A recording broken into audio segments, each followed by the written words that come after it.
La reforma judicial está ya en la agenda, pero muy poco se habla de los puntos que abarca este proyecto de ley que ya tiene el visto bueno del Senado y que, lejos de reformar el sistema judicial, apenas reorganiza algunos puntos del fuero federal. Pero la deuda de la justicia argentina con el pueblo continúa. Así lo analiza en exclusiva para 1000 Horas el doctor Santiago Guarnetti, presidente del Colegio de Abogados de San Isidro.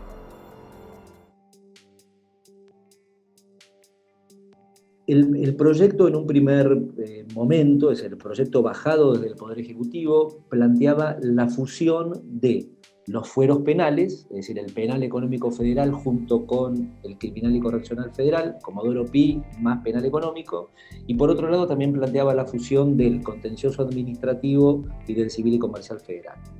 Lo que aprueba el Senado es la primera fusión, es decir, del fuero penal, que se va a llamar fuero penal federal, pero no así la otra, que realmente tenía otras complicaciones que son bastante técnicas y que me parece que exceden a la charla, pero la otra fusión entre el civil y comercial federal y el contencioso administrativo no funciona.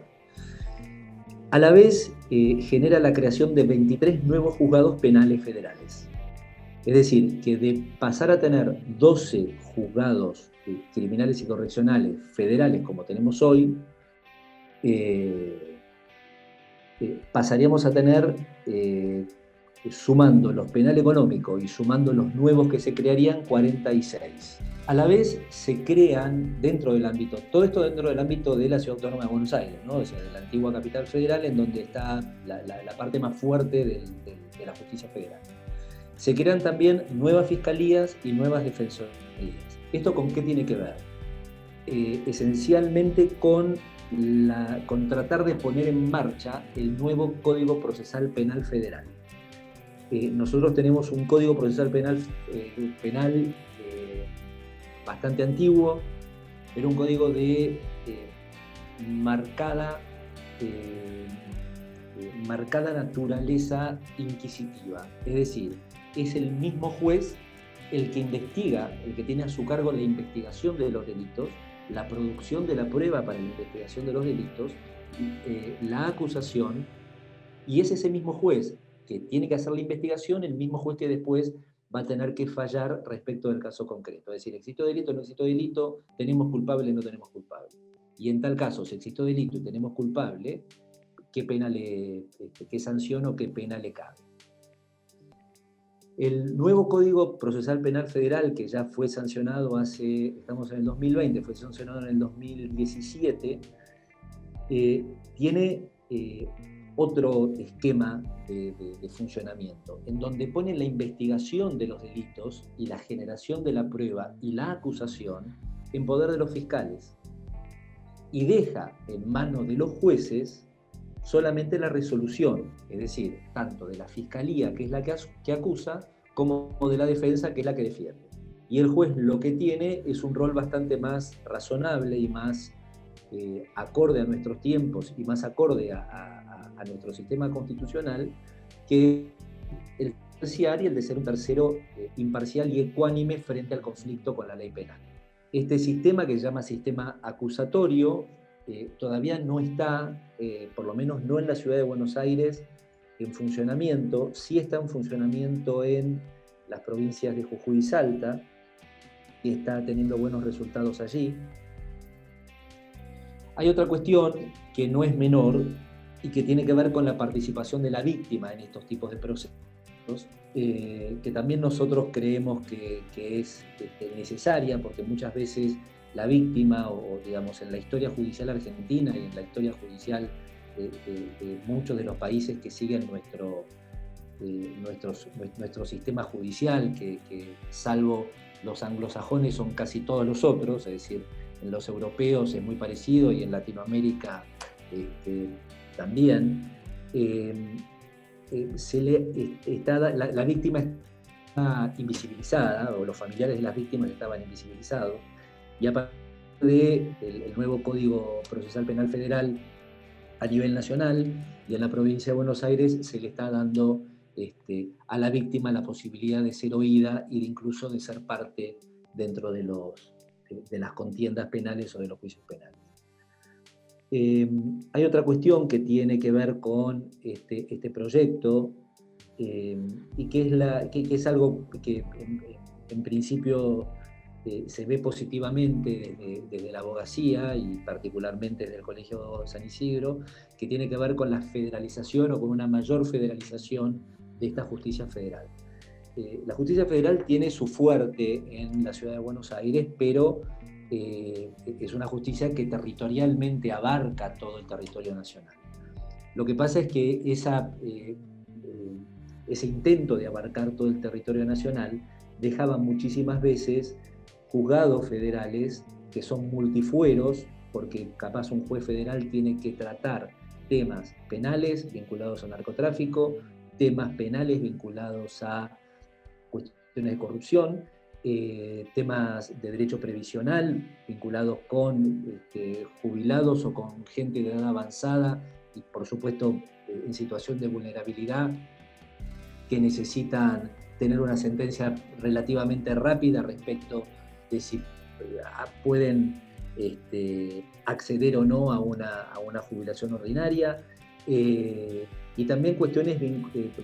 otras cuestiones vinculadas que pueden llegar a ser un problema entre un vecino de una provincia y otra provincia, o un vecino de otra provincia, es decir, que eran juzgados que trataban determinados, tenían mucha competencia y a la vez estaban alejados de muchos centros urbanos poblados, es decir, por ejemplo, capaz un abogado o un justiciable tenía que hacer, creo que el juzgado que más lejos quedaba que al día de hoy más lejos queda de un centro urbano poblado, está como a 500 y un poquito más de 500 kilómetros. Entonces, esos problemas con la creación de más juzgados y con la creación también de juzgados especializados en temas, creo que va a resolver varios de los problemas que tenemos con la justicia federal en el interior del país. Los verdaderos problemas no están en que haya más juzgados, o los problemas no se solucionan con que haya más juzgados. Algunos sí, otros no, pero no hay un estudio serio respecto de lo que decía yo antes, ¿no? Es decir, primero, las cuestiones geográficas que tiene este país, y de distancias, las cuestiones que tienen que ver con la comunicabilidad, con el acceso a la comunicación. Lo tercero, las cuestiones demográficas. Lo cuarto, ¿dónde verdaderamente están los problemas? Lo que lamentablemente tenemos, y que es una constante en la historia judicial de nuestro país, es que partimos de evaluaciones o erróneas e incompletas. Incompletas no tengo ninguna duda, porque necesitamos, para poder dar una solución más abarcativa, necesitamos tener un estudio de lo que se llama mapa judicial, es decir, ¿dónde necesitamos jueces y para qué? Es decir, yo creo que en el interior de la provincia o en el interior del país esto va a traer beneficios, y muy probablemente vayamos a tener respuestas más rápidas del Estado para determinadas cuestiones que son preocupaciones tanto del gobierno como preocupaciones de la ciudadanía, y que tienen que ver con, reitero, cuestiones de narcotráfico, que tienen que ver también con cuestiones vinculadas a los derechos previsionales y a los derechos jubilatorios de nuestros ancianos, de nuestros abuelos,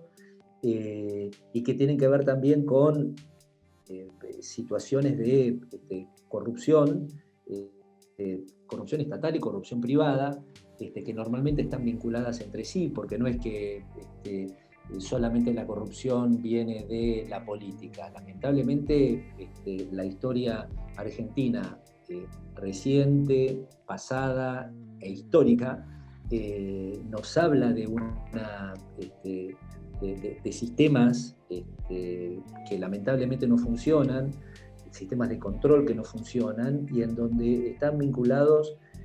como hemos visto, por ejemplo, en un principio en la llamada causa de los cuadernos, o en la causa de la fotocopia de los cuadernos, que hay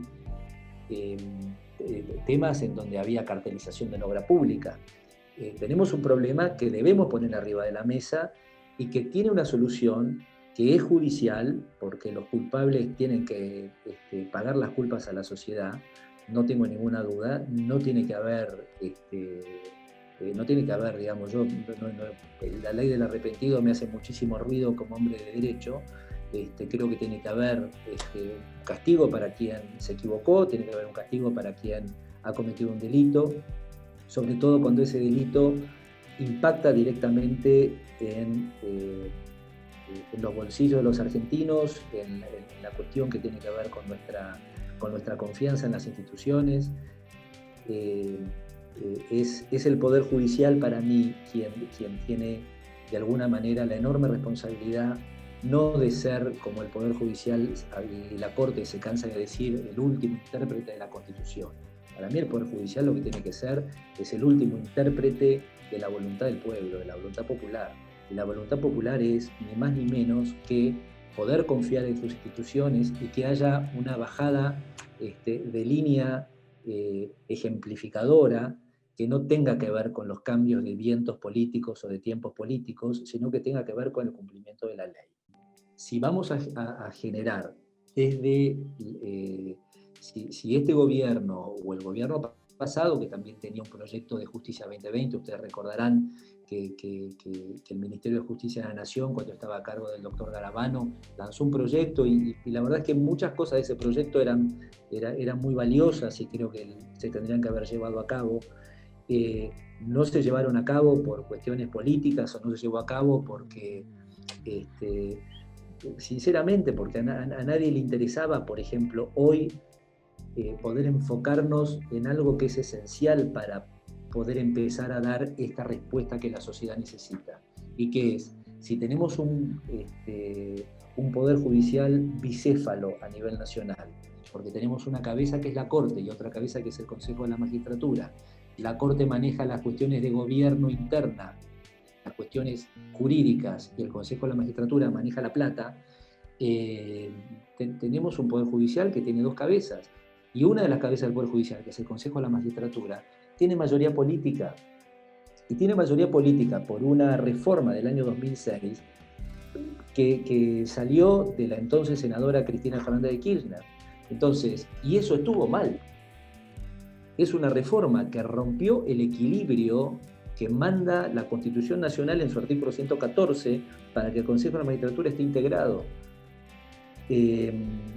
Entonces, como los problemas son serios, las soluciones también deben ser serias. No pueden ser manotazos de abogado, no pueden ser parches,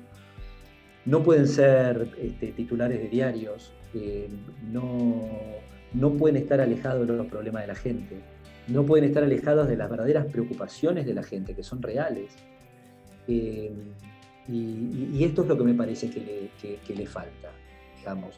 Y no solamente ya con este proyecto que digo que es un proyecto no de reforma judicial, sino un proyecto de reestructuración del fuero federal nacional. Si vamos a hablar de un proyecto de reforma judicial, que hace muchísimos años que se viene dando esta discusión, hay,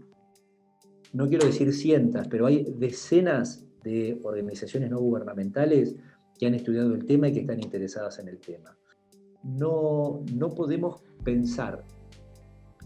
que un sistema, que aparte es un poder del Estado, es decir, es uno de los tres poderes del Estado, que tiene que hacer un control de lo que hacen los otros dos poderes del Estado, que tiene que hacer un control de constitucionalidad, pero que fundamentalmente tiene que estar al lado, como dije hace un rato, de las preocupaciones del pueblo, de las preocupaciones de la ciudadanía. No estemos todos sentados alrededor de una mesa pensando distinto, haciendo las discusiones que tenemos que dar, haciendo estudios de mapas judiciales, haciendo estudios demográficos, haciendo estudios de por qué en el juzgado de familia de Pilar entran 5.000 causas por mes y en el de Trenquelauquen entran 20 causas por mes. Y sin embargo tienen la misma estructura. Tenemos un problema serio de ver dónde está el problema. Esa es la cuestión.